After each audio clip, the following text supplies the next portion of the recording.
Halo, selamat datang kembali di channel Bermatematika. Pada kesempatan kali ini kita akan membahas mengenai teorema Pythagoras.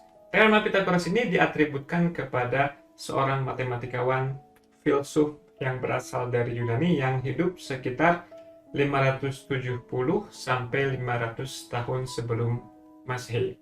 Meskipun teorema ini diatributkan kepada beliau, ternyata bukan Pythagoras yang pertama kali mengetahui teorema ini.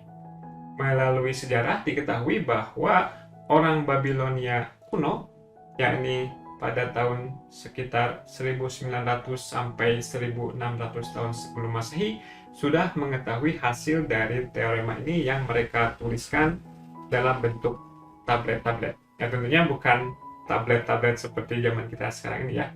Oke, mari kita sama-sama saksikan apa yang dikatakan oleh teorema Pythagoras ini.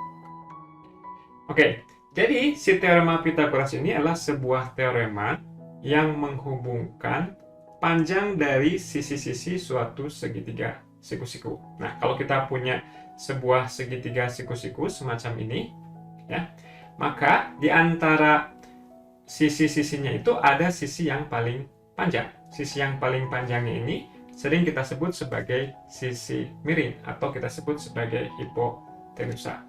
Nah, teorema Pythagoras mengatakan bahwa kuadrat dari sisi miring dalam sebuah segitiga siku-siku panjangnya sama dengan jumlah kuadrat dari sisi-sisi yang lainnya.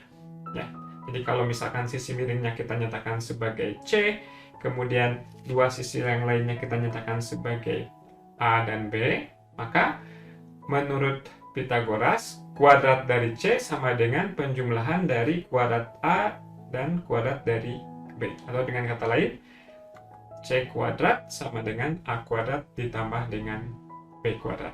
Oke, bagaimana kita bisa memanfaatkan teorema ini? Mari kita saksikan contoh berikut. Ya, misalkan Ana ingin pergi ke toko es krim. Ya, jarak dari rumah Ana ke perempatan adalah 50 meter, sedangkan dari perempatan ke toko es krim jaraknya adalah 120 meter. Ana ingin menempuh jarak sedekat mungkin dari rumahnya ke toko es krim. Kalau Ana diperbolehkan melintasi rumput ini, ya, dia boleh menyeberang sini, berapa jarak terpendek yang dapat ditempuh oleh Ana dari rumahnya ke toko es krim? Ya. Oke, mari kita lihat bagaimana menyelesaikan ini. Kita buat model dari permasalahan tadi. Kita punya rumah, kemudian ada perempatan, dan ada toko. Ya, ada rumah, ada perempatan, ada toko. Nah, kita tahu bahwa jarak terpendek yang ditempuh dari satu titik ke titik yang lain itu adalah jarak dari segmen garis yang menghubungkan kedua titik tersebut. Jadi, dengan demikian, jarak terpendeknya adalah sama dengan panjang segmen garis yang menghubungkan dari rumah ke toko. Di sini kita beri nama segmen ini sebagai C. Ya. Nah, tadi diketahui bahwa jarak dari rumah ke perempatan adalah 50 meter, kemudian dari perempatan ke toko adalah 120 meter. Nah, menurut Pythagoras tadi bilang gimana? Bahwa sisi miring kuadrat sama dengan penjumlahan dari kuadrat masing-masing sisi yang lainnya. Berarti C kuadrat sama dengan 50 kuadrat tambah 120 kuadrat. Kalau kita sederhanakan, C kuadratnya adalah 16.900. Ya. Dengan demikian, C-nya adalah akar dari 16.900.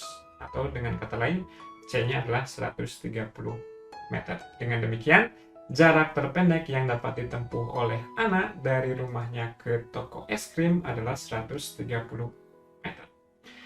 Oke, demikian saja materi kita hari ini mengenai teorema Pythagoras. Nanti pada kesempatan berikutnya mungkin kita bisa membahas bukti dari teorema Pythagoras ini. Nah, ada sebuah buku yang mengumpulkan berbagai macam bukti teorema Pythagoras ini. Setidaknya ada sekitar 300 bukti yang berbeda dari teorema Pythagoras ini. Salah satunya misalkan diberikan oleh salah seorang presiden Amerika Serikat bernama Presiden Garfield.